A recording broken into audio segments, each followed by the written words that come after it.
بخوای پەروەردگاری جیهان، درود و سلام لەسەر پێغەمبەری خۆشەویستمان صلی الله عليه وسلم و لەسەر ئەهل و بەیت و هەموو یاران و هەموو شوێن کەوتوانیان تا کۆتا زەمان.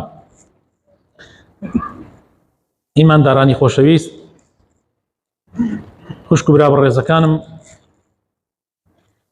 لە زنجیرە باسەکانمان دەربارەی ئادابە ئیسلامیەکان ئەمڕۆ ئینشاءالله باسی ئەدەبێکی تر ئەکەین کە بریتیە لە ئەدەبی بازار و کڕین و فرۆشتن.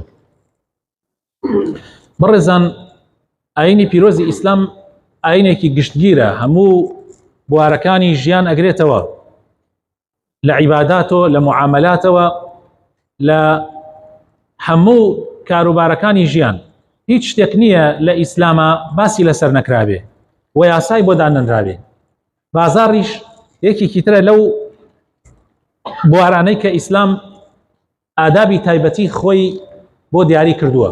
حەزەکەم گوێ بگرن ئینشاءالله تعالی، بەڵکو ئیسفادەی لێ بکەن، چونکە زۆربەتان ئەهلی بازاڕن، زۆربەتان لەناو بازاڕ ئیشتان هەیە و ئیشتان ئەکرێتە بازاڕ. هەندێک ئادابمان هەیە مشتەرەکە، هاوبەشە لە نێوانی کڕیار و لە نێواری فرۆشیارە. هەندێکی ئادابی تریشمان هەیە، هەندێک ئادابی تریشمان هەیە تایبەتە بە کڕیار، هەندێک ئاداب هەیە تایبەتە بە فرۆشیار. ئەوەی کە ئەمڕۆ ئێمە قسەی لەسەرەکەین ئەو ئادابانەیە کە هاوبەشە لە بین کڕیار و فرۆشیارە. ئەگەر خوای پەروەردگار دەمەنی درێژ کردین سبەینە ئینشاءالله باسی ئادابەکانی تر ئەکەین. ئەم ئەدەبانە زۆر زۆر ضرورە ئەهلی بازار ڕەچاوی بکەن. یەک، دوورگرتن لە ئەخلاقی ناشرین و لە دەمەقاڵێ و لە دەنگبەرزکردنەوە لە ناو بازاڕا و درژی و توندی لە معاملەکردنە. حەقە بایعی مسلمان و مشتری مسلمان زۆر جیاواز بن لەگەڵ غەیری مسلمانە، یعنی ئەبێ تەبیعەتیان لە هەموو لایەکۆ جیاواز بێ. نەرمونیانی لە معاملەیە، لە سەرخۆیی دەنگ نزمکردنەوە زۆر زۆر مهمە. ئەمانە خۆت و ڕەنەکردن بە گیانی ئەو کەسانەی کە شتت لێکردن، حتا بە شتێکی سەیریش بڵێ. زۆر گرنگە ئینسان تحملی هەبێ هەتا بەرامبەر بە ئەو کەسانش. زۆر احتیاجە کابرا گەروتی وە 500 بێ بڵێ نابێ، ئیتر پێویست بە تووڕەیی ناکە. ئەدەبێکی تر خۆشەویستەکانم کە زۆر گرنگە ئەوەی کە لە بازاڕایە و شتە فرۆشێ بایعە ئەبێت چاوی داپۆشە، چونکە بازار جێ ئافرەتانیشە. ئافرەتی مسلمان ڕوەکاتە بازار، وەخوای تەعالا ئەمرەکات بە مسلمانان ئەفەرمێ با چاوی خۆیان داپۆشن، یعنی چاوی خۆیان داخن. مسلمان ئەبێ چاوی خۆی داخە لە ئاستی نامەحرەم، ئەوەندەی کە پێویستە سیرکردن. لە غەیری ئەوە ئەبێ چاو داخی. یەکێکی تر لە ئادابەکان خۆشەویستەکانم ئازاری خەڵک نەدەینە ناو بازاڕە.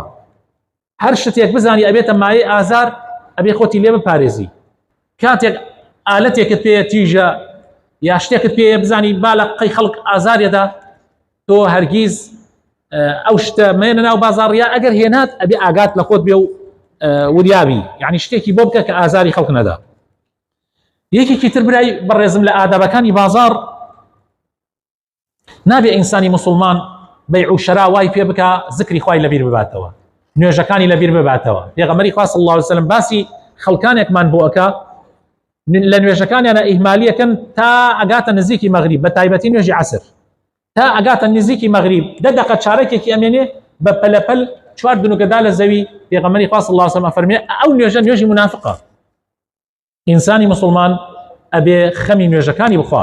هەندێک لە پیاوچاکان بەڕێزان، هەندێک لە پیاوچاکان حەدادیان کردووە، چەکوشەکە بەدەستیانەوە بۆ ئیشیان کردووە. ئەگەر بیوتایە الله ئەکبەر، ئەو چەکوشە کە بەرزیان کردوتۆ نیانە داوابانی ئەو ئاسنەیە، بەڵکو دایانە ناو ئەڕۆیشتنە دەمی بانگەکەوە. ئەگەر لە زەویشە بۆیە بەرزیان نەئەکردو دوای ئەوتنی الله ئەکبەر. یعنی ئەبێ خەمی نوێژەکەت بێ.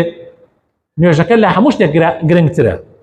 خوای تەعالا باسی ئیماندارانمان بۆ کە ئەفەرمێ پیاوانێکن بەیع و شەرا زکری خۆیان لەبیر ناباتەوە. هەروەها یەکێکی تر لە ئادابەکان کە پێویستە لە بازاڕ ئێمە ڕەچاوی بکەین ئەوەیە کە خۆشەویستەکانم لە دوای بانگی دووهەمی جمعە ئیتر کڕین و فرۆشتن حرامە. يعني او بانگي كخطيب اشد سل من بر وبان ادري لهندي شلون يك بان ادري يتر لدواي او بانغا حرامه كرينو فروشتر يكي كتل آدابەکانی بازار خۆشەویستەکانم پێویست ئەو کەسانەی کە شتە فرۆشن لە بازارڕا شارەزاییان لە حەڵاڵ و حرام هەبێ.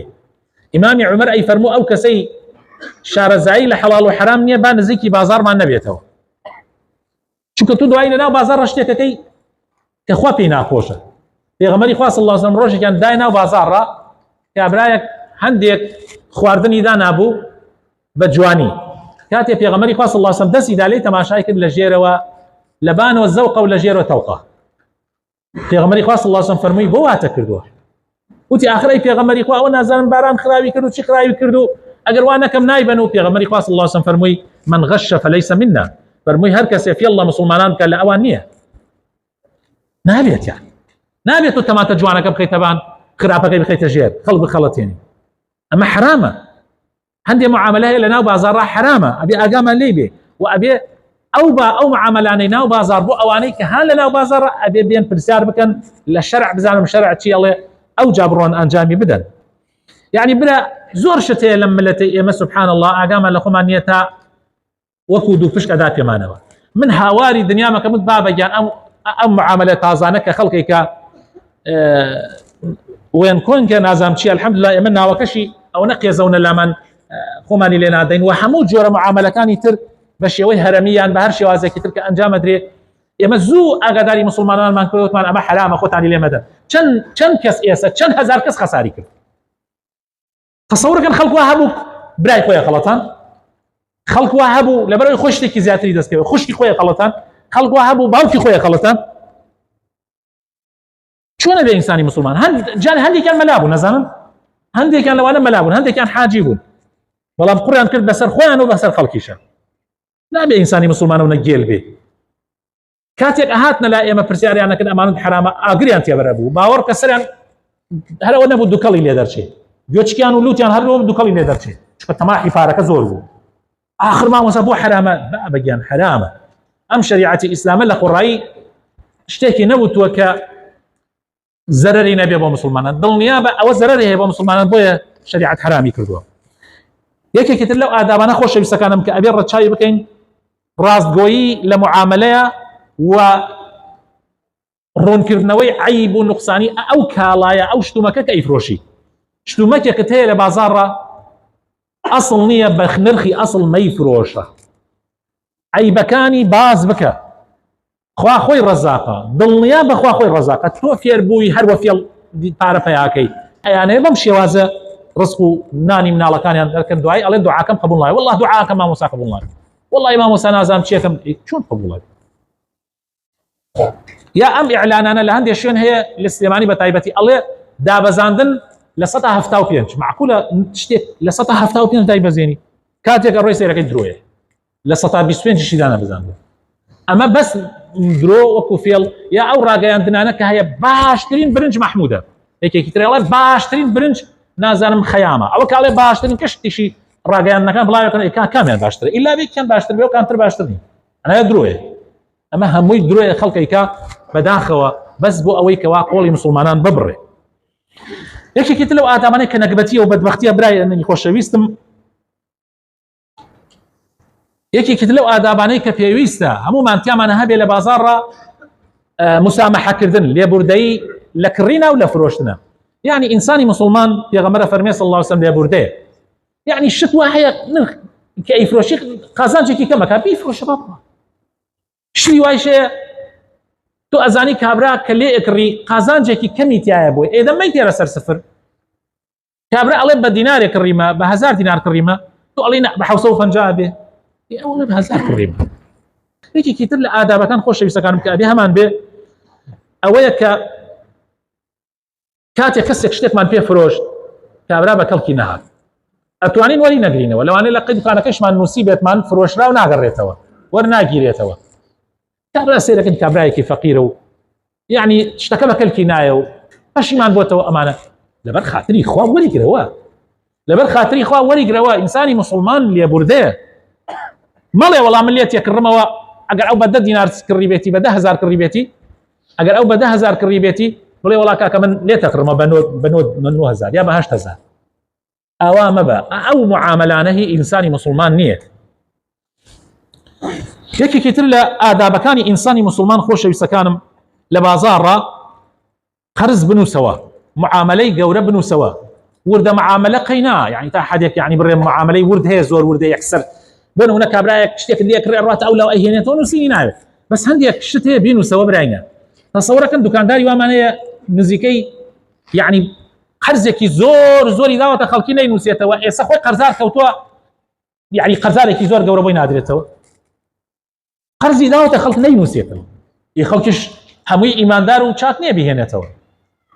طبعا ئەو کەسەشی کەشتی فرۆشتە ئەم و یعنی با بڵێن جملە فرۆشەکە کە داوێتی بە ئەم طبعا ئەو نووسێتی بە مەزبوطی هەمووی لەسەر ئەم نووسراوە، بەڵام کاتێک ئەم ئەیدا بە خەڵکی بە جوانی ناینووسێتەوە، بۆیە ئێستا ناچار ئەبێت دوکانەکەی داخە بە شەرتێک ئیشیشی باشە، بە شەرتێک ئیشیشی چاک ئەڕوا.